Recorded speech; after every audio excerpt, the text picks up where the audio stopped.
Good morning, everyone. Good morning, everyone. Good morning. Is there a problem with you not speaking, Dave? Don't feel good there. That's not an excuse. Hope you feel better. Anyway, good afternoon, everyone, or good morning. It's another great day in the city of Harrisburg. You know, in October of 2010, I requested financial protection for the city of Harrisburg under the Pennsylvania Act 47 process. And I stand here today to say that if I had not done that, if I had not stayed the course and placed us under Act 47, who knows where we'll be today. But that's all behind us now. The process was amended to accommodate the city, and here we are, 3.5 years later, announcing the financial deal to resolve the city's incinerator debt and balance the city's long-standing structural deficit. It has been a long, hard road with more twists and turns than a television soap opera. But in the end, it has been a high road to progress and future prosperity for the citizens of our great city. I am happy to report we have come to the end of that road, and we are here today to announce the beginning of a new road, a better future, a brighter future for our beautiful and historic city. Yesterday, the Receivers team presented the Harrisburg Strong Plan to review and for the approval of the Commonwealth Court of Pennsylvania. As we all know, the sale of the incinerator and leasing of the Harrisburg parking garages assets for 40 years are the major pieces of the Harrisburg Recovery Plan. I remember having a series of town hall meetings all throughout this city, long before the receiver came on board, making the announcement that the incinerator had to be sold and also the Harrisburg parking garages had to be deleveraged in order to really eat at the core of that debt. I've always pointed this out in numerous press conferences, that in order for us to settle this large debt on the backs of taxpayers, that's the painstaking avenue we had to take. The revenue generated from the recovery plan will eliminate all incinerator-related debt and allow for funds to bring the city current on all vendor payments. It will close the structural deficit, balancing the budget this year and through the year of 2016. This will permit the next administration some time to make further adjustments as necessary to assure a balanced budget in the future. I don't think any mayor would balk at that. As we simultaneously meet all city creditor obligations and preserve the city of Harrisburg's economic future. If confirmed by the Commonwealth Court, we will believe Harrisburg will become a model for the financially distressed municipalities in Pennsylvania and across the country. I also believe this plan demonstrates that there is a pathway out of our financial distress for cities in America, if all parties agree to be reasonable and reach a common solution that benefits all parties equitably. This means that no party gets exactly what it wants, but collectively all parties agree to settle for what they need. Let me reiterate the core benefits that will come to the city as a result of the Harrisburg Strong Plan. The city will have balanced budgets through 2016. We will eliminate all incinerator debt and balance the structural deficit. The city will gain $5 million to bring the city current on vendor payments and close the city's shortfall for this year. And I know many questions were posed during these town hall meetings. Well, Mayor, if you sell the incinerator and you leverage the parking garages, how will you address the structural deficit? And my consistent answer was it's going to be working smarter. And we will leverage dollars to come back into the Harrisburg as a result of leveraging the garages. Never deviated from that answer. Many didn't believe it. Many thought we were politicizing and grandstanding, and the mayor has been pushed aside and the receiver is the king in the room. Well, that's not true. And I think everyone that reads and hears this knows that we work together as a team. The city will gain, as I said, $5 million to bring the current vendors up to date and also close those structural deficits. $10 million over the next 5 years to foster economic development. As you know, there's great need for infusion into our distressed neighborhoods. And my focus has always been that this money, the bulk of it, should go back into those distressed neighborhoods where we can create opportunities for minorities, small businesses, and subcontracting opportunities. And that will be the emphasis of this particular $10 million. $10 million in funding to upgrade and repair infrastructure and public safety. A task force consisting of a diverse group of elected officials, civic, business, academic, and community groups that will create an economic development and infrastructure improvement plan for no fewer than 5 years. My administration is moving forward in a post-recovery process that will lay a firm foundation for the next administration to build a better future. the creation of a health care trust fund that will help address rising costs of public employees with an initial $6 million in investment. We're proud of that. We will have a meaningful reduction of labor costs through cooperative agreements with the Harrisburg's public unions and contracts through 2016. As you all know, that when I first came on board, I certainly exposed the fact that unions went into agreements 5 days before I took office, opened up their contracts and gave their pay raises. And I challenged the unions on that. And I'm pleased today that our smart attorneys and working with the receiver, we now have the unions in the room working with us and giving up concessions, because this is all about us working together to make it happen. To date, and their credit, AFSCME and the FOP have agreed. As we speak right now, our attorneys and also General Lynch and his attorneys are in the room right now with the firemen. And we hope and we await their action representing the city's firefighters. We hope that they would come out with the collective decisions that we all have made, and that is to make the city whole and make concessions in the interest of the city. The plan provides a reworking of the city's general obligation that allow for repayment over a longer period of time. This frees up money for the city and allows us to really be able to get ourselves on financial footing. It's all a part of our creditors taking credit and sharing in the pain as well. It also allows us to have better access to the markets and under a far more favorable borrowing terms as part of normal operations. As soon as possible, this plan will return to the city's financial future to elected officials, bringing the receivership aspect of the Act 47 process to a conclusion. These goals have evolved throughout the recovery process, and these goals have been the ongoing goals of my administration. Accomplishing these goals was a mission as your mayor. We together have moved a mountain. We have established a precedent for how a historic third-class city in Pennsylvania can work its way out of financial decline through the successful use of protections sanctioned in the Act 47 process. I know many a times people question whether or not Act 47 was a legitimate way to go. They hollered out the number of cities that were still in Act 47 over the last 15 and 20 years. Well, this is a true testament that if you have the right leadership in place and collaborative partnerships, you can certainly get your city out of Act 47 sooner than later. You cannot move a mountain alone. There are too many people to thank for this milestone accomplishment, but let me try. I want to thank, of course, Governor Tom Corbett for his patience and perseverance and continued support for the citizens of this great city. Let me thank Administration Secretary Walker at DCD and most especially City Receiver General Lynch and his exceptional talented team. Let me thank the Dauphin County Commissioners for their continued support and for building a great relationship with the mayor. I also want to thank City Council for their ability to come up to the plate and get involved. I want to thank my staff especially, as I said before, who worked diligently and cooperatively together to move the recovery plan in its early stages as it continues to evolve and change its course through the final plan submitted to the court yesterday. I thank our city employees for their commitment to public service despite the many obstacles they have faced in recent years. And I want to thank all of the stakeholders for their precedent-setting ability to find a collective solution to a problem many thought could never be solved through negotiation. My deepest gratitude goes out to the citizens of this great city. They have endured and persevered through the worst of times to arrive at what will soon become the best of times. You elected me to correct a situation that plagued our city for years. And I am humbled to come before you today and say thank you for allowing me to get the job done for the future of your city. As to that future, the Harrisburg Strong Plan, the $16 million in funding to support a health care trust fund for employees, as well as economic development and infrastructure improvement that will provide Harrisburg the opportunity for a valuable economic future and truly sustainable economic recovery.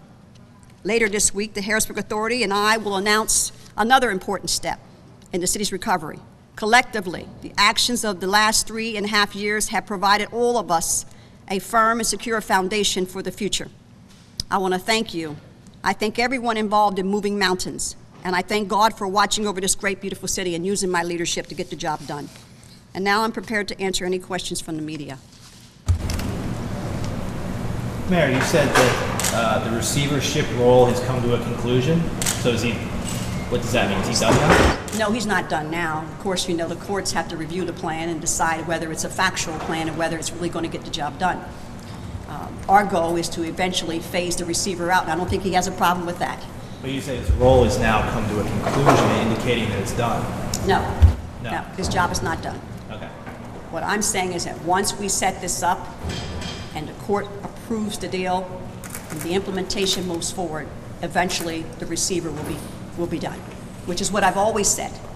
That is our goal, to make sure that we phase this position out. And as I said, I don't think the receiver is going to have a problem with that. Turn the city back over to the elected officials is what the goal has always been. And I've said that in numerous press conferences. Yes, Dave. Mayor, do you think any of this is maybe just a little premature because it does have to go through the Commonwealth Court process and we're still relying on union contracts to officially go through and sessions there? I can't imagine anyone in the limited numbers to even think that this community or the courts or any of us would sit back and tolerate one person holding up this entire plan. There's too much at stake. Too much cooperation, too much unicism has got us to this point.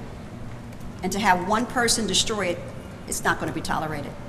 And I appeal to the better angels in those individuals. I mean, as I said, we have right now, the general was in meetings right now with the firemen, along with our attorneys and the receiver and his attorneys, trying to finalize this discussion. And we're expecting a positive outcome in this. And I don't know what's inside the judge's head, but I know that there were some perimeters that were laid out, some criteria that was laid out.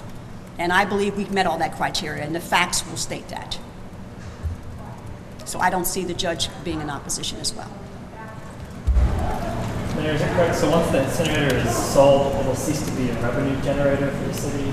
It was never a generator for the city. Well, right. But what I mean is it will not generate any future revenue beyond the sale. It will generate revenue for the owner. I mean, the owner is in the business of incineration, and the deal that was cut, no one buys debt. I don't care who you are, you're not going to buy debt. And that incinerator had more debt on it than it was worth. So the deal was structured accordingly. And so I would suspect that over time, if they are as savvy as they project to be, that they'll be able to make revenue. Right now, it's making enough revenue to take care of its operations.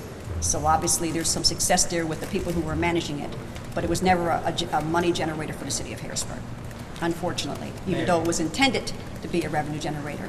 Do you know offhand how much concessions creditors gave in this deal? Listen, I think what's important is that the city is going to be solid.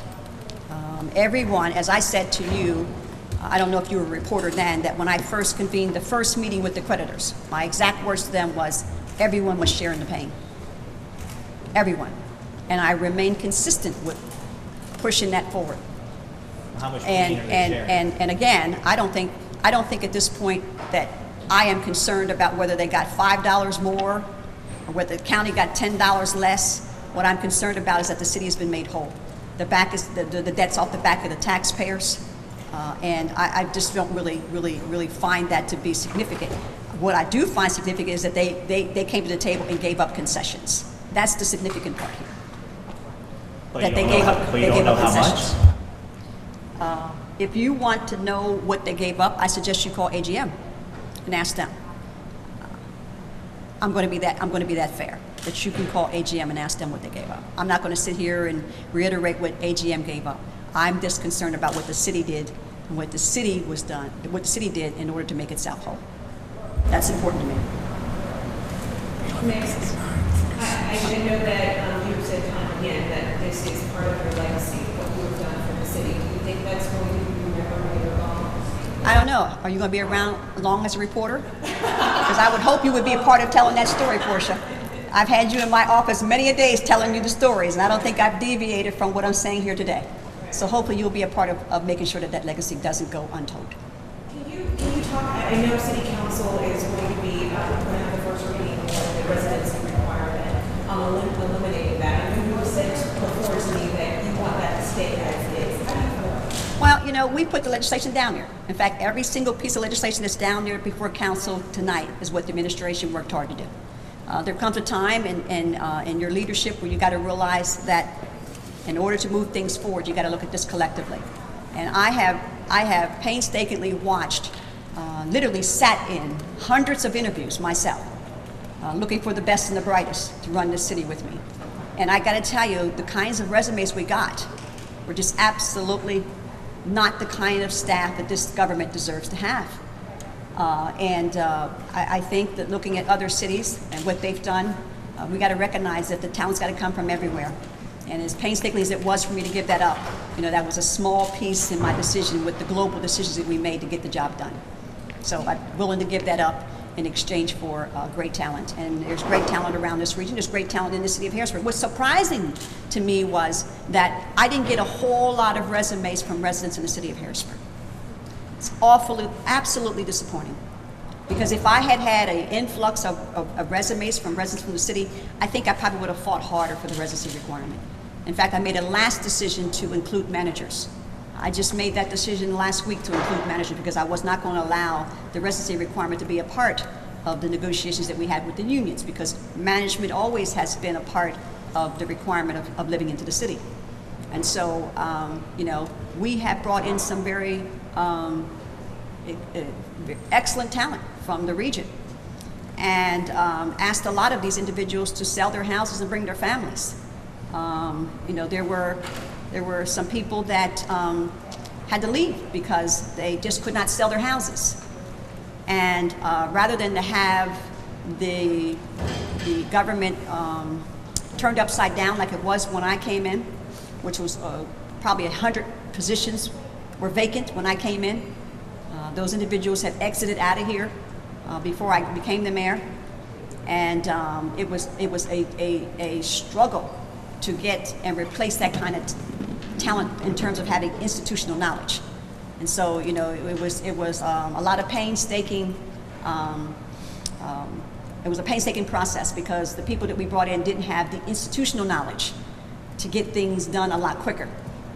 But they were smart enough to make mistakes, but then also for us to put in corrective action. So I think this way the next administration would be able to have an opportunity to bring in talent from around the region. And you're very close to the community. How do you think people are going to feel about not having that police officer their next door neighbor? Well,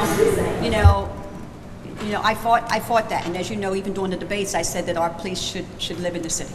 They should live next door to Ms. Johnson. I think that we have some police officers that will stay in the city. You're not going to find those who now have the residency exiting. Again, that's the same thing with the firemen, and the same thing with the managers. All my top managers live in the city. They just bought houses. Some of them, particularly the ones that came under my administration, I don't see them selling their houses and leaving out of the city just because they have the residency requirement now. So again, it's and that's what I want the residents to look at. That times are changing, and it's always good for the government to grow and work smarter. And hopefully this will prove that the people that do have the residency requirement, who do have houses, will stay here, and then we'll have opportunities for others to come back in. Mayor, you keep talking about shared pain, and I know when residents look at this deal, they kind of, how does this impact me? I think one of the bigger ones was the parking system. Seeing the rates going up to 75 cents now. The rates of the garages are going to double as well. Just on that fact that having those rates go up, get passed down to city residents and people who come into the city to work. Well, I think, first of all, let's put the facts out. When I was a councilwoman, we looked at this because we were looking at raising the rates back then. And a study was done to show that more people from the outside use those garages than inner city people, which is why we tried to keep the parking meters at a minimum and gradually raise it over the years, because it would force people into the garages. The residents won't be severely impacted by that. It would be those who are tourists and those who live on the outskirts who come in every day and do business.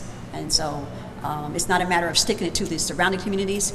It's about everyone taking part in the growth, the economic growth and stability of the city, whether you don't live here or not. When you come into a city, you're always going to have to pay something. Whether it's a parking violation, you get a ticket for violating, our parking laws. Everyone participates in keeping an economy steady and solid. And cost of living goes up, expenses go up, and this is all a part of the process. So I want to disagree with you that this would impact on the residents of the city of Harrisburg. No, I meant residents and other people. I mean, the tourism. I mean, I was right down the road. That's a big part here. The 1,200 parking meters. You know. Listen, I think the greater success of all this is that the citizens of Harrisburg won't have to endure astronomical increases in property taxes, astronomical increases in the EIT rate, even though it's gone up. These are all incremental adjustments. Yes, it's hurtful to their pockets. I live in the city, you know, and I pay taxes too. You know, I'll be subject to the meters, you know, now, and I'm not going to be the mayor. So, you know, it's all a part of, you know, being a team player and helping to get your city out of debt and moving it forward. Mayor, you seem confident, but what if this plan doesn't work? I'm not going to address that. Well, isn't it a possibility? Isn't that something that needs to be addressed? Listen, you know, 3.5 hard years of nothing but sweat equity, and a lot of smart thinking went into this plan. And I was at the table, and So in prior plans I wasn't at the table. And I think that the team we put together here through the Act 47 process looked at everything we possibly could look at. And is it a perfect plan? Absolutely not. And the only reason why it would fail is if, first of all, the courts turned it down. That would be a failure. But in terms of the implementation, I don't see it fail. The key is to get the debt off the backs of the taxpayers, and if the deal goes through as the courts would allow it, then that's the goal here. So it can't be a failure. In terms of your working relationship with Lynch, Yes, General Lynch. yeah. So he's state appointed, you're the city's elected representative. Was there any point where you felt like you had to push on behalf of the city against things he was proposing? Let me tell you about this relationship, as it was with David Unkovic. You know, there's been this intentional rumor that she doesn't know how to get along with anyone. I think that's been proven wrong. I think that no media has been able to report out the mayor couldn't get along with either receiver. I just don't have time for games and those who want to stall and delay and distract.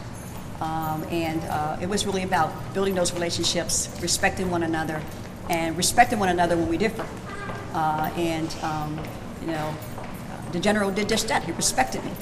Listen, 12 years of this government, and I don't think anyone knows this government better than me.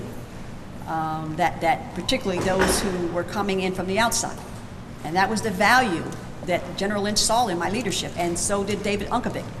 Institutional knowledge is critical to helping move a plan forward. So to answer your question, these were tough negotiations and tough decisions to make, and you best believe that I made some rumblings in those rooms, and it wasn't just General; it was anybody that was bringing me, because it was a team, as you know, and it was respected, and when it was respected, things turned out to be in the best interest of not me, but was in the best interest of the city and this government. Just to give us a window, any example of things that you had to fight on? I don't think that's important. I think what is important is that it was respected and things got put into the plan. Yes. Do you have any kind of plan for public communication? I'm sorry, Emily. All these doors are always shutting when you're talking. Yeah. Do you have any plans to communicate this to the public in terms of breaking it down for them, maybe through town hall meetings, a separate page from the city website, or anything along those lines to explain in simpler terms what it means for them and to maybe field questions? Absolutely. I did that for the Act 47 plan. I had 15 town hall meetings, and unfortunately, in those 15 town hall meetings, we had very few participants from the community. And so hopefully, that going forward, that there can be some town hall meetings. I wouldn't have a problem doing it. I think it's important. I think the media can continue to do a good job at breaking it down. Council's going to have public hearings. And so that's an opportunity for people to come down and hear it. But I certainly wouldn't, refrain from doing it, one or two of them. At the moment, though, the public hearings for council are the main I'm sorry. Right now, the main venue for that will be, I guess, the public meetings that council has, and also the receivers' updates every other Wednesday. Yeah. So there's nothing right now. And the recovery advisory meetings, yeah. Mm-hmm.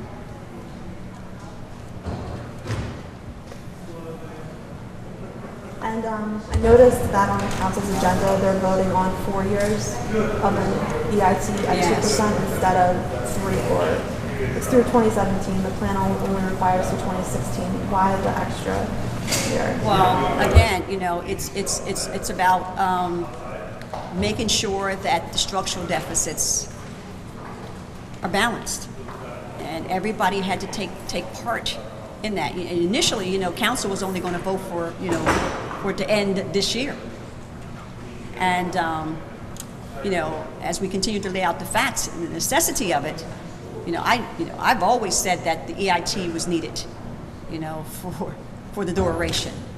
And apparently, you know, council, you know, finally got the understanding that, you know, it just can't be a one-time fix. It has to be sustainable.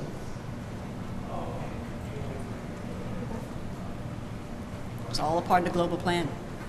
Mayor, has the city applied for local share gaming grants this year? Yes, we did. We applied for several of them, absolutely. Any other questions? Thank you, everyone. Have a great day. Spread the good news.